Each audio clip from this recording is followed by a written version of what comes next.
कोशिश करना चाहिए। मुकेश ठाकुर जी फरीदाबाद से। राधे। राधा वल्लभ श्री हरिवंश महाराज जी। महाराज जी, आध्यात्मिक कलह क्या है और इससे कैसे दूर करें?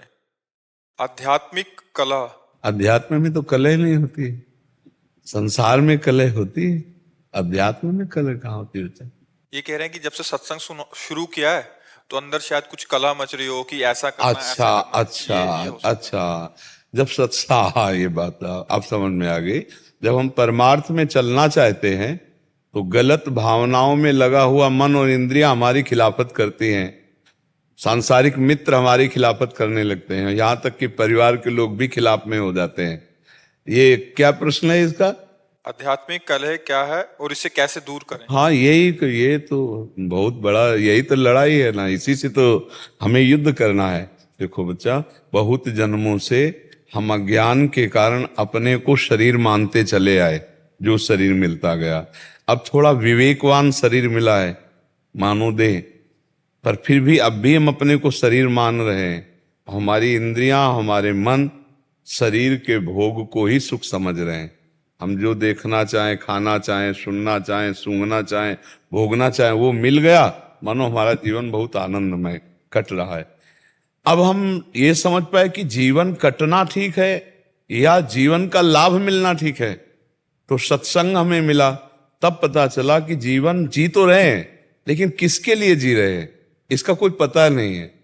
क्योंकि जिसके लिए हम जीवन जी रहे हैं, ये जीवन और ये शरीर, ये सब मिटेगा, आज नहीं तो कल मिटेगा। तो क्या जीना ही केवल लक्ष्य है? हमारा उद्देश्य क्या है? तब पता चला उद्देश्य हमारा है भगवान परमात्मा, उसका भजन कर लेना, उसकी प्राप्ति करना। नहीं तो जी रहे हैं, लेकिन जी किसके लिए रहे? बोले खाने पीने के लिए, बोले तो जीने के लिए है। नहीं, नौकरी करते हैं, रुपया कमाते, बोले तो जीने के लिए, लेकिन जी किसके लिए रहे? इसका उत्तर नहीं है। जी रहे हैं शरीर के लिए, जी रहे हैं शरीर संबंधियों के लिए, तो ये तो मिटेगा, ये कोई सत्य वस्तु है नहीं। तो जब अध्यात्म में ये हमें पता चला कि सत्य वस्तु सच्चिदानंद भगवान है और उनको प्राप्त करना परम कर्तव्य है, और नाम जब भगवान की चर्चा सुनना ये जब शुरू किया, तो अंदर के जो हमारे काम, क्रोध, लोभ, मोह, मद, मत्सर ये हमें अधीन किए थे ना, वो सब बिगड़ गए। अब और हमको विचलित कर रहे हैं। अब कोई साथी नहीं मिल रहा। देखो, बुरे आचरण में तो साथी मिल जाएगा, लेकिन आप वृंदावन आओ, सत्संग सुनो, भजन करो, ऐसे हाथ मिलाने वाले नहीं मिलेंगे। नहीं, शराब पीने के लिए, क्लब जाने के लिए, नशा करने के लिए, व्यभिचार करने के लिए आपको उपदेशक मिल जाएंगे, सहयोग मिल जाएंगे, लेकिन आप अच्छे आचरण करने वाले, भगवान के मार्ग में चलने वाले, समाज प्रिय बनो, तो कोई तुम्हें जल्दी प्यार नहीं करेगा। ये पक्की बात है। हो सकता है तुम्हारे घर वाले ही विरोध में हो जाए।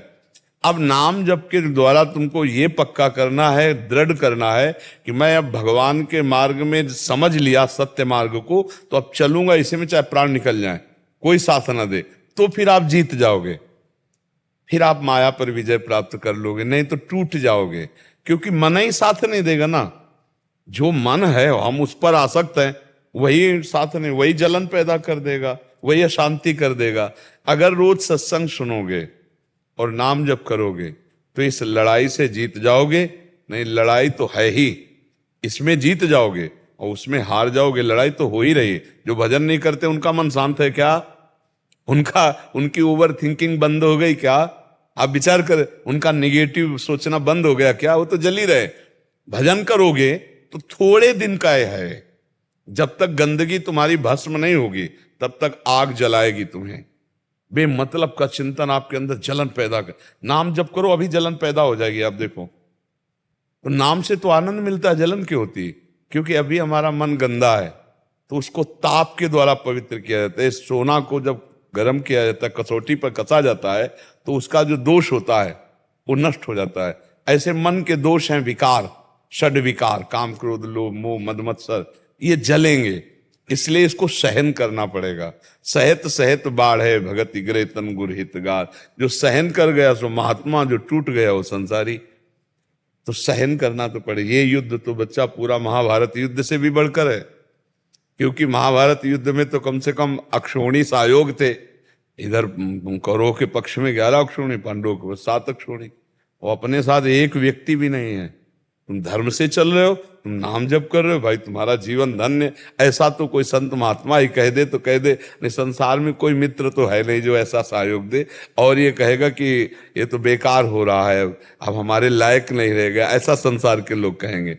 बच्चा हिम्मत करके अच्छे मार्ग को तो जान ही रहे हो कि सत्य मार्ग है, तो सत्य मार्ग में चलो, ये धीरे धीरे सब शांत हो जाएंगे। बस नाम जप करते रहो, जितना नाम जप करोगे और सात्विक भोजन पाओ। देखो आज के सत्संग में था ना, बाजार की चीजें बच्चा सात्विक नहीं है, ये गंदे भाव वाले, गंदे अपवित्र, जब बन के गरम गरम सामने आता तो तुम्हें लगता है बहुत अच्छा है, बनाने वाला नहाया था कि नहीं नहाया था, अपवित्र था कि पवित्र था, कहाँ हाथ छुआया था, कुछ पता नहीं है, शौचाचार का ज्ञान नहीं है, अपवित्र विचार। सब कोई थोड़ी शौच होने के बाद साबुन लगाता है और रज से हाथ धोता है, ऐसी पवित्रता है। तो अब अपवित्र बच्चा खान पान व्यवहार, तो उससे बुद्धि खराब होती है, स्वास्थ्य खराब होता है। भोजन सही करो। आपको बाजार का भोजन जो दिखाई दे रहा है शीशों में, वो बहुत बढ़िया केवल दिखाई दे रहा है, बनने की पद्धतियां बड़ी विचित्र विचित्र हैं, क्योंकि आप पवित्रता का थोड़ी ज्ञान है। वो तो गर्मा गर्म सामने परोस रहे हैं, क्या क्या मिला उसमें, खुली सामानें रखी, कौन सा जीव गिर गया, कौन सा उनको। तो ऐसे बाजार की चीजों को खाना बंद करो। घर में अपने नमक रोटी खाओगे, स्वस्थ रहोगे। उसी पैसे की आप सब्जी ले आओ, फल फूल ले आओ और घर में पाओ। ये बाहर की चीजें हमें लगता है कि धीरे धीरे कम करो, बंद कर दो।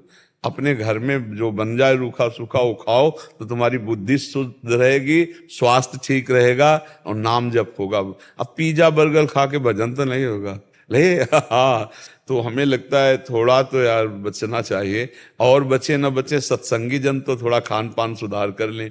बिना खान पान सुधार के बुद्धि शुद्ध नहीं, जैसा खाओ अन्न वैसा बने मन। अब गंदी अपवित्र चीजें खाओगे, तुम्हारा स्वास्थ्य नहीं ठीक रहेगा, तुम्हारी। और आजकल लोग, वो जबान में इतना स्वाद आता है ना कि फिर रोटी दाल कैसे अच्छी लगेगी। तो हमें लगता है थोड़ा खान पान सुधारना चाहिए, क्योंकि ज्ञान की बातें करने मात्र से ज्ञान तो नहीं हो जाएगा। जब तक सात्विक भोजन नहीं होगा, आचरण पवित्र नहीं होंगे, तब तक ज्ञान की केवल बातें कर लो, ज्ञान नहीं होने वाला। तो घर का भोजन, पवित्र भोजन, अगर आप ड्यूटी जाते हो 4 परेठा बनवा लो, थोड़ी सब्जी बना लो, उससे काम चला लो। बाजार का, होटल को मत खाओ, एक तो पैसा बहुत लगता है और शुद्ध और स्वास्थ्य दोनों के लिए वो हानिकारक है। आपकी बुद्धि के विचार को दूषित करेगी, आपको पक्का पक्का। देखो हमारी पुरानी पद्धति, हाथ पैर धो के फिर बैठ के भोजन जो आया उसे भगवान को अर्पित करके, घर के बड़े बूढ़े लोग हाथ पैर धो, ऐसे दलित भावले हाथ पैर धो के और भगवान को अर्पित करके, जय जयकार करके। किसान आदमी घरों में हम देखते थे, जय भगवान की, जय भगवान की। भगवान कुछ मंत्र नहीं आ रहा, जय भगवान। भगवान तो जान रहे हैं ना, हे भगवान पाओ आप और पाले, हो गया, भोग लग गया, भगवान को समर्पित हो गया। पाटा में बैठ के नहीं, अब जूता पहने भोजन, बताओ बुद्धि भ्रष्ट हो जाएगी। वही जूता पहने शौचालय में गए, उसी से भोजन पाए तो बुद्धि शुद्ध रहेगी। ना हाथ पवित्र करना है, ना भगवान का नाम लेना है, ना भगवान की स्मृति। पशुवत आचरण हो रहे, नहीं हो रहे? आप देखो, गौर से देखो, पशुवत आचरण हो रहे हैं। इसलिए भोजन सुधारो, आचरण पवित्र रखो। जितना आप आचरण पवित्र रखोगे, भोजन पवित्र रखेगा, उतना ही आपका विचार। और देखो, विचारों में आनंद है। अगर आपका पॉजिटिव विचार चलता रहे तो आप आनंदित रहोगे, गरीब होने पर भी आप बादशाह रहोगे। और विचारों में अगर सही नहीं है तो करोड़ों अरबों रुपया हो तो भी आप अशांत रहोगे। विचार पैसे से नहीं बनते, विचार साधना से बनते हैं। संतों के विचारे सुनने तो जाते हो भाई, वो बड़े किस बात में हैं? आप हमें बताओ। आपका पांच भौतिक शरीर, उनका पांच भौतिक शरीर, आपके अंदर भगवान का अंश, उनके अंदर भगवान का अंश। उन्होंने साधना करके अपने विचारों को उच्च बनाया है, तो उनके उच्च विचार सुनने जाते हैं। नहीं, आप क्या सुनने आए हो? विचार ही तो सुनने आओ। यार क्या बात है, महात्मा के विचार कितने शुद्ध हैं, कितने शुद्ध। तो आप विचार शुद्ध सुनने आए हो, तो अपने भी शुद्ध कर लो विचार। इतना भी अंतर नहीं, उसी परमात्मा के आप भी बच्चे हो, उसी परमात्मा का रचा हुआ शरीर। आप विचार को दूषित कर दिए असाधन करके, और वो साधना करके विचार, उच्च विचार, तो आप उन्हीं उच्च विचारों को ग्रहण करने, उच्च विचारों को सुनने आए हो। तो ये विचार शुद्ध तभी होंगे जब आहार शुद्ध होगा। देखो थोड़ी तमाकू खाओ उसका प्रभाव होता है ना, तो इतना अन्न खाते उसका प्रभाव नहीं होगा। वो गलत होगा तो विचार गलत आएंगे, वो सही होगा तो विचार सही आ जाएंगे। बहुत सावधानी की जरूरत है। पवित्र अन्न पाओ, आचरण पवित्र रखो, नाम जप करो, तो आपको इन विकारों से लड़ने की विचार शक्ति प्राप्त हो जाएगी, विवेक शक्ति प्राप्त हो जाएगी। विचारहीन मनुष्य फंस जाता है संसार में। ऐसे आचरण बने जेल चला गया, ऐसे आचरण बने मार दिया गया, ऐसे आचरण बने लड़ाई झगड़ा कलह अशांति हो जाती है। विचार शुद्ध रखो। साधना का फल है हमारे विचार पॉजिटिव हो, हमारे विचार शास्त्र के अनुकूल हो। श्री कृष्ण अनुकूलेन प्रतिकूलस्य विसर्जनम। प्रतिकूल हमारा विचार हम ही को नष्ट कर देगा। ये जो डिप्रेशन का आ जाता है ना, ये प्रतिकूल विचार है, कल्पनात्मक विचार है, बहुत सोच है। सोच सोच के दिमाग कूड़ा हो गया, सड़ गया, अब वो डिप्रेशन में पहुंच गए, भयभीत है, बेमतलब की कल्पनाएं चल रहे। विचार ही तो है ना। अगर यही विचार अच्छा हो गया तो आप बैठे बैठे आनंदित हो रहे हो। भगवान का चिंतन, भगवान की कृपा, दूसरों का हित, मंगल विचार, तो यही तो खास बात है। सत्संग में संतों के पास जो मिलता है वो केवल विचार मिलता है। उनके विचारों को हम अपने विचार में समाहित कर ले, अपने गंदे विचारों को छोड़ दें, तो बोले सत्संग से बड़ा लाभ मिला। सत्संग से लाभ क्या मिल रहा है? यही तो मिल रहा है ना। यही जीवन का सार है। वो आप बदलो, अपने जीवन को बदलो, अपने खान पान को बदलो, अपने आचरणों को बदलो, तभी आप भगवदानंद को प्राप्त हो। अंदर, अपने अंदर आनंद है, बाहर कहीं आनंद नहीं है, अंदर आनंद है। अगर आपके गोली लगा दी जाए, वो कहा जाए हर भोग भोगो और बताओ क्या आनंद है, तो आप नहीं बता पाओगे। पूछे क्यों? बोले कनपट्टी में लगाए तो चिंतन तो इसका बन रहा है। नहीं, अगर हमारा अंदर का चिंतन ना हो तो बाहर किसी भी भोग में सुख नहीं। आप बताओ, आप जब कोई सुख का स्वाद लेना चाहोगे तो आप एकांत होना चाहोगे, कोई बात ना करे, कोई छेड़े ना, चाहे वो भोजन का सुख क्यों ना हो, सुख तभी मिलेगा। अब आपको बात में फंसा ले और कोई दुखद घटना आपके प्रियजन की बताने लगे और आप भोजन पा रहे हो, आपको बिल्कुल पूछा जाए बाद में स्वाद कैसा है, तो आप नहीं बता पाओगे, क्योंकि आपका चिंतन बदल गया। अगर यही चिंतन सच्चिदानंद भगवान में है तो यहां से सुख प्रकट होता है। हर समय मस्त एकदम आनंद बने रहते। पास कुछ देखो, जो पहले संत महात्मा थे, न कुटिया है, न रुपया है, न कोई व्यवस्था है, लेकिन फिक्र नहीं है, कोई चिंता नहीं। चाह मिटी, चिंता मिटी, मनुआ बेपरवाह, और जिनको कछुल चाहिए वो शाहन के साथ। क्यों? क्योंकि अंदर विचार भगवदाकार है, भगवान में वो तृप्त हैं, भगवान के चिंतन में आनंदित है। ये कुछ नहीं है जो तुम लोग सोचते हो कि वो आनंद वाली वस्तुएं, उनके पास कुछ नहीं, सही मात्रा में खाने को भी नहीं मिलता, लेकिन वो आनंदित है। और तुम्हारे पास सब कुछ है, पत्नी है, पुत्र है, परिवार है, शरीर है, खान पान, जब जो चाहो खा सकते हो, तो तुम आनंदित क्यों नहीं हो? इसका मतलब वो विचार नहीं है तुम्हारे अंदर जो आनंद प्रदान करे। तो सद विचार, सद आहार, सद आचरण, इनमें आनंद की प्राप्ति होती है। समझ रहे हो बच्चा? महाराज जी, जैसे जैसे हम यहाँ आते हैं, इधर आते हैं आपके पास, तो लोग बोलते हैं तू क्यों जाता है वहाँ, बाबा ये कुछ नहीं है, अपने घर रहे, माँ बाप के पास है बाबा। तो वही तो हम तुमको पहले कहा कि ऐसा कोई मित्र नहीं मिलेगा, परिवार के ही विरोधी हो जाएंगे, है नहीं? अच्छा आप ये बताओ, यहाँ आने से कोई गलत शिक्षा हुई क्या आज तक? कोई गलत? अच्छा दूसरी बात, यहाँ आने के लिए कोई फीस लगती है क्या?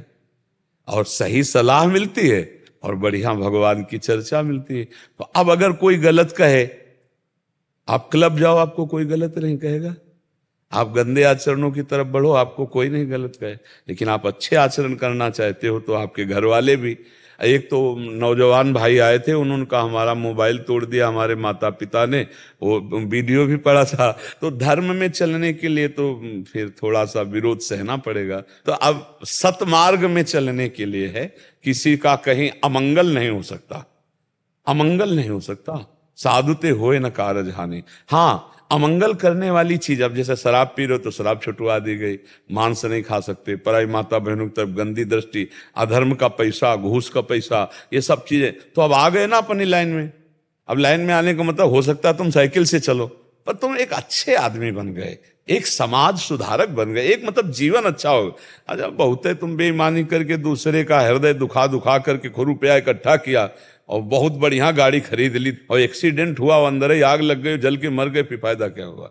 क्योंकि बुरे कर्म का बुरा फल तो भोगना ही पड़ेगा, अवश्य में भोक्तव्य। अच्छा, साइकिल से चल रहे हो, थोड़ा धक्का लगा, गिर पड़े, फिर झरिया के चल दिया। तो भगवान जैसे रखे, धर्म से चलो, हमें लगता है बहुत बढ़िया रहता है। मस्ती धर्म में है, मस्ती सत्य में है। ये असत्य और गंदे आचरणों में मस्ती जो लोग ढूंढ रहे हैं, बहुत बुरा फंसेंगे, बहुत बुरा कष्ट भोगेंगे। इसलिए धर्म से चलो, और धर्म से चलने वाले को किसी की बड़ाई या प्रशंसा की जरूरत नहीं होती। अगर जरूरत रखोगे तो चल नहीं पाओगे, फिर ये पक्की बात है। इसमें तो अकेले चलना होता है। इतना तो समझ लो सच्चा मार्ग है, किसी को कष्ट नहीं दे रहे, कोई नशा नहीं कर रहे। अच्छा, आप जहां हो वहीं आपको रहना है, जो आप कर रहे हो वही करना है, बस सच्चाई से करना है, नाम जप करना है। और बाबा जी बनना, आपको सच्ची बताएं, बहुत कठिन है। महीना 2 महीना का काटना हो तो काट लो, पूरी जीवन काटना है भाई। पूरे जीवन में थोड़ी भी मिस्टेक हो जाए तो पूरे जीवन भर कष्ट सहा, ये कोई नहीं देखेगा। मिस्टेक में एक गांव से भिक्षा मांग के संत जी निकलते थे, तो किनारे गांव के वैश्या रहती थी। उसने कहा, बाबा जी तुम्हारी दाढ़ी पवित्र कि हमारे बकरे की दाढ़ी, कौन सी श्रेष्ठ है? विनोद करती थी वो कि किसी तरह तो बोले।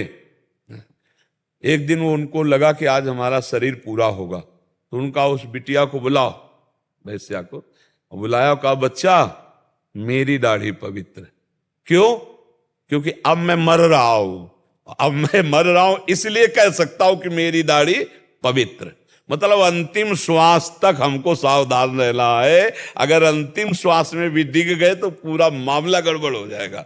ये साधुता का मार्ग कट। अच्छा, गृहस्थ में क्या है कि भूख लगी, भोजन पा लिए, जो विकार आया घर में सब उपस्थित है, तो आपको कोई पाप भी नहीं लगेगा, क्योंकि गृहस्थ में हो तो तुम वहां रह करके भजन कर सकते हो, भगवत प्राप्ति कर सकते हो। लेकिन बाबा जी बनकर सच्चाई से चलना बहुत बैलेंस बना के चलना तो अलग बात है, लेकिन सच्चाई से चलना बहुत कठिन बात है। और उस सच्चाई से आप गृहस्थी से भगवान को प्राप्त कर सकते हो। पत्नी है, पुत्र है, परिवार है, धर्म पूर्वक कमा रहे, संत महात्मा गौ आदि की सेवा भी कर रहे, नाम जप कर रहे, तो इसी से भगवत प्राप्ति है।